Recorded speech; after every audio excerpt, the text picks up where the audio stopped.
Em nosso estudo de hoje, é a lição 65 do livro Palavras da Vida Eterna, que tem como título Defesa.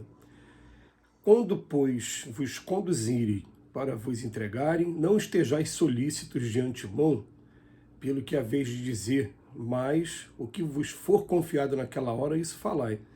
Porque não sois vós os que falais, e sim o Espírito Santo. Jesus, no Evangelho de Marcos, capítulo 13, versículo 11. Se tens a consciência tranquila no cumprimento do próprio dever, guardas em ti mesmo cidadela e refúgio. Não te percas em conflitos inúteis, nem te amaranhes nas explicações infindáveis. Acusado de mistificador, responde com devotamento à verdade. Acusado de malfeitor, responde fazendo bem. Por todas as culpas imaginárias em que te cataloguem o nome, oferece por resposta a prestação de serviço. O fruto revela a árvore, a obra fala do amor do homem.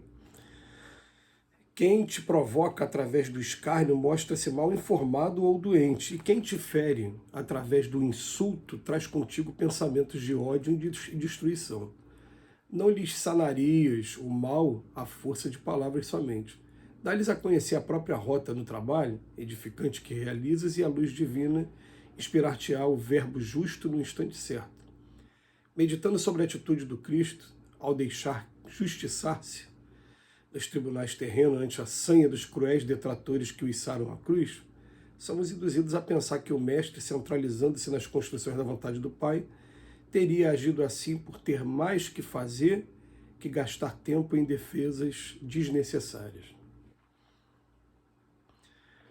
O tema de hoje é um tema sempre interessante da gente analisar. O assunto é grave, né? Porque o assunto vem falar das acusações que a gente vai recebendo, algumas vezes de maneira gratuita e outras vezes com justiça. Então, quando a gente for atacado, e quando a gente fala atacado, a gente não está falando somente do ataque, o ataque de agressão física, não. A gente está falando principalmente aqui no texto de hoje, o ataque de palavras mesmo. Porque o que acontece? O Emmanuel ele não se cansa de lembrar a gente que todo aprendiz do Evangelho, ele mal começou a sair da casca do ovo para aprender a dar os primeiros voos, e já estão exigindo dele grandes voos. E ele vai estar o tempo todo no início sendo acusado, sendo desincentivado por conta dos erros que ele cometeu no passado. Então todo mundo vai passar por esse tipo de acusação moral, acusação verbal. E o Emmanuel vem trazer hoje a defesa, como é que ela deve ser. Ele começa o nosso texto falando assim: se tens a consciência tranquila, para tudo aí, peraí, o que significa essa consciência tranquila? Muitas vezes, como aconteceu com o próprio Cristo, e como acontece, né, cotidianamente, as pessoas são acusadas injustamente. Tá? Então, quando é acusado injustamente, a pessoa tem a consciência tranquila de que não fez ou não teve a intenção de fazer aquilo e está sendo acusada. Às vezes até aconteceu, mas você não teve a intenção, aconteceu de maneira acidental. Mas antes da gente entrar nesse mérito aqui, algumas vezes, e algumas várias vezes, nós não estaremos com a consciência tranquila. Porque realmente a gente fez. Quando isso acontecer, recomendo aos espíritos o seguinte: assuma a responsabilidade daquilo que você fez. Todos nós fomos criados simples e ignorantes, e todos nós, sem exceção, erramos muito e vamos continuar errando até chegar à perfeição. Então, os espíritos falam para a gente o seguinte: existe uma nuvem de testemunhas observando a gente em todas as mínimas atitudes. E essa nuvem de testemunhas, que são os espíritos, quando a gente estiver lá do outro lado da vida, a gente não vai ter como esconder de ninguém. Tá? E várias vezes nas escrituras também, né? Não é nada escondido que um dia não vai ser descoberto. Tudo está lá. Quando chegar lá do outro lado, a primeira coisa que eu sei o que você fez, foi assim, foi assado. Então, não adianta esconder. Assuma a responsabilidade das suas atitudes e procure, desde já, iniciar a reparação dos males que você cometeu. Esse é o caminho mais correto. Agora, se não foi isso, se eu tenho a consciência tranquila, não fiz aquilo, não tive a intenção de fazer aquilo, guardas em ti mesmo cidadela e refúgio. E Emmanuel vem com algumas explicações que até para aquele que é profissional da área do direito, ou que um dia tem que passar por alguns processos, que isso também é coisa normal aqui na vida, né? Eu, por exemplo, já fui processado uma vez por um vizinho, que ele achou que eu tinha colocado a minha campainha no muro dele. Quer dizer, então essa é a coisa que pode acontecer sempre. Mas o que ele bota aqui? Ó? Não te percas em conflitos inúteis, nem te amaranhes nas explicações infindáveis. Primeira coisa, não vale a pena você ficar no bate-boca. E segundo, ficar arrumando explicação.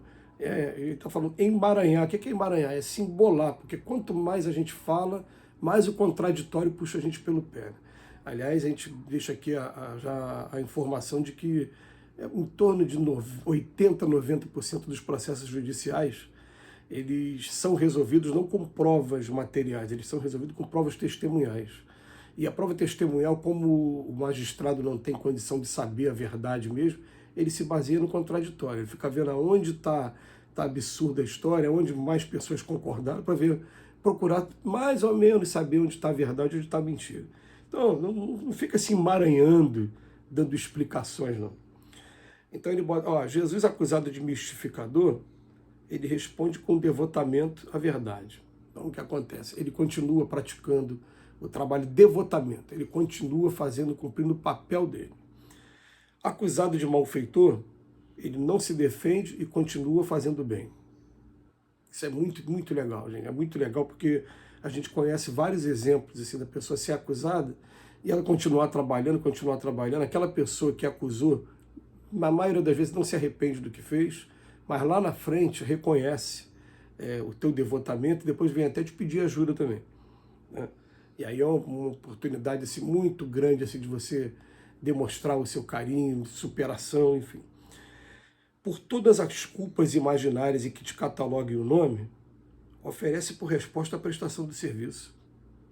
A pessoa está falando aquilo de você, e você está ali, não, vamos continuar o nosso trabalho, eu estou fazendo, porque a gente não vai conseguir agradar a todo mundo. Não tem jeito. Se você estiver num local que você vai trabalhar com 3, 4 pessoas, alguém vai ficar desapontado com uma decisão sua. A gente nunca vai conseguir agradar todo mundo. Então, se você for culpas imaginárias que te cataloguem o nome, culpado de alguma coisa, oferece por resposta a prestação de serviço. Ele traz aqui pra gente, ó, o fruto vai revelar a árvore e a obra fala do homem. Agora, quem te provoca através do escárnio, ou ele está mal informado ou doente. Então eu vou pensar assim, ó, a informação que chegou para ele não chegou de uma fonte fiel, fidedigna, ou está doente. E quem te fere através do insulto, esse já está trazendo pensamentos de ódio e destruição. O insulto já é a pré-agressão física, né? Então, se a gente alimentar aquilo ali, a gente pode chegar ao confronto, que aí já não é o que foge completamente aos objetivos daquele que está procurando o evangelho como uma regra de vida. Então ele coloca aqui, não lhe sanarias o mal à força de palavras somente. O que a gente faz para ele? Dá-lhe a conhecer a própria rota do trabalho. Muitas das vezes a gente vai ficar calado e vai mostrar através do trabalho quem somos nós. Meditando sobre a atitude do Cristo ao deixar injustiçar-se nos tribunais terrenos, ante a sanha dos cruéis detratores que o içaram à cruz, são induzidos a pensar que o Mestre, centralizando-se nas construções da vontade do Pai, teria agido assim por ter mais que fazer do que gastar tempos em defesas desnecessárias. Olha só que coisa interessante, né? O tempo que a gente leva se defendendo, não, continua trabalhando, continua fazendo, vai colhendo os frutos, e um dia não vai ter jeito, aquela pessoa vai reconhecer, de alguma maneira vai ver, que a vida vai mostrar isso. Perdi tempo na crítica, perdi tempo no ataque, perdi tempo enquanto eu estava atacando a pessoa que estava sendo objeto das minhas acusações, estava trabalhando, estava fazendo a diferença e continuou o seu trabalho. Isso vai acontecer muitas vezes, faz parte do aprendizado no mundo de expiações e provas. Vai aparecer os ataques, não tem jeito, as acusações. E está aí o Emmanuel dando um valiosíssimo instrumento, meio para a gente estar se defendendo. Que Jesus nos abençoe hoje e sempre. Muito obrigado, Emmanuel, pelas palavras.